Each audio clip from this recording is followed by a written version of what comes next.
Alors maintenant, je vais venir juste sur un point un peu plus précis, ce qu'on appelle en France le ministère de l'immigration, de l'intégration, de l'identité nationale et du développement solidaire.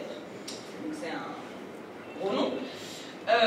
C'est un exemple juste français, je vais en parler parce que c'est celui que, étant français, c'est celui que je connais le mieux. Il faut savoir que même si ça n'a pas la même forme, ça existe dans de nombreux endroits. Alors ce ministère a été créé en mai 2007, donc il y a eu, suite à la création de ce ministère, une polémique dans les milieux intellectuels, dans les milieux militants, dans différents milieux en France. Parce que les gens ont trouvé ça choquant de mettre à côté immigration et identité nationale. Alors la première chose qu'a fait ce ministère, c'est annoncer son objectif de 25 000 éloignements pour 2007. Donc voilà, ce qu'on appelle éloignement, c'est très poli comme terme, ce sont des expulsions. Ensuite, on s'est intéressé à la dernière partie du titre du ministère, qui est développement solidaire. Au départ, c'était co-développement. Bon, il faut savoir que le budget de la partie co-développement de ce ministère représentait en 2008 4,5%. C'est-à-dire beaucoup moins que les frais de fonctionnement. Donc ça montre l'importance qu'il y a à accorder.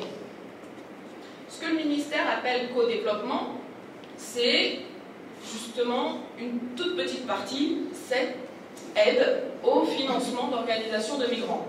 Mais surtout, c'est d'autres choses. C'est permettre aux migrants d'ouvrir, aux migrants qui sont évidemment dans des situations régulières, d'ouvrir des comptes bancaires ou autres. C'est-à-dire que le gouvernement français a vu qu'il y avait beaucoup d'argent qui lui échappait.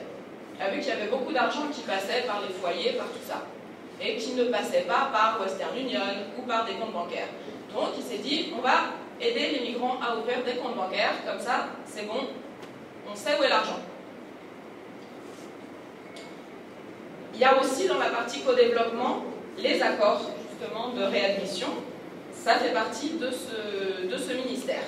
C'est-à-dire qu'on négocie en disant, voilà, on va vous donner tant d'argent pour que vous construisiez des écoles, et en même temps, vous allez fermer un petit peu tout ça. C'est ça l'accord qui est passé. Comme ça a avantage parce que, comme en Europe, il y a quand même des gens qui protestent un petit peu contre la façon dont les États traitent les migrants, avec ces accords, c'est plus les États, c'est les États d'origine. Donc les États européens, ils sont pour rien. Donc ils sont tranquilles, ils n'ont pas la société civile qui vient protester.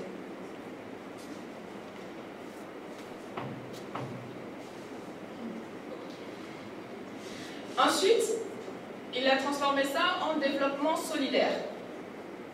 Alors, développement solidaire, c'est pour développer d'autres types d'activités.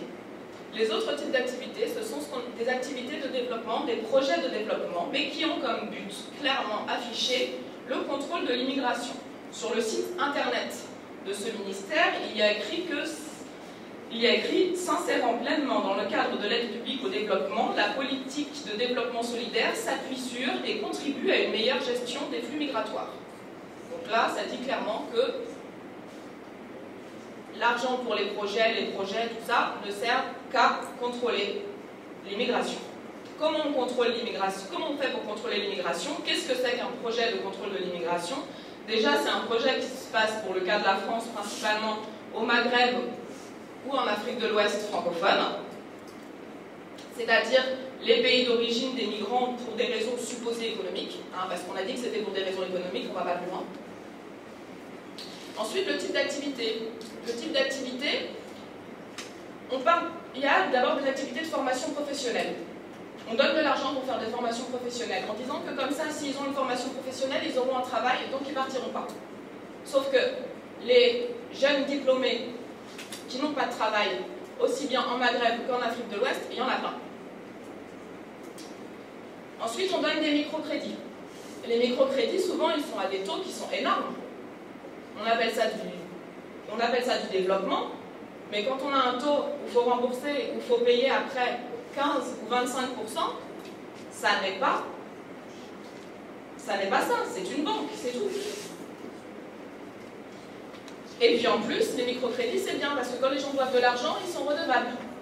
Donc on peut mieux contrôler les gens avec les microcrédits. Ensuite, il y a aussi des activités de contrôle des naissances. Par exemple, il y a certaines ONG qui font la promotion de la limitation des naissances.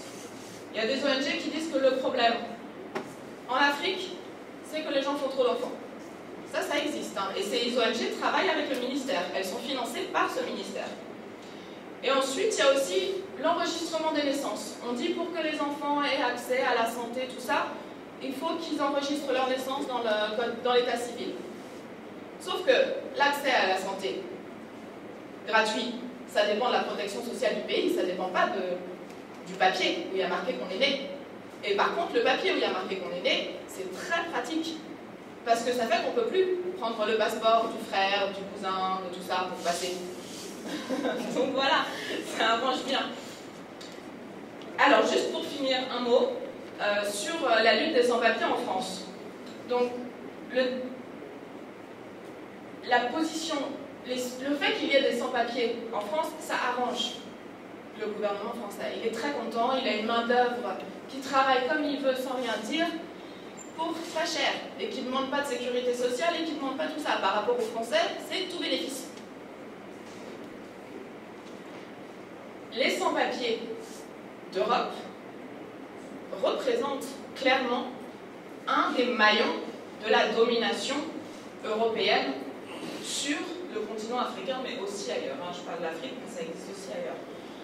Dans ce contexte, la lutte des sans-papiers devrait représenter une lutte contre la domination et contre le pouvoir des pays dits du Nord.